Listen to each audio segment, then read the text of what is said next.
you now? 5.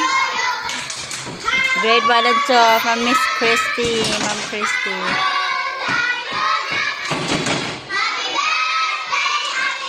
What you say?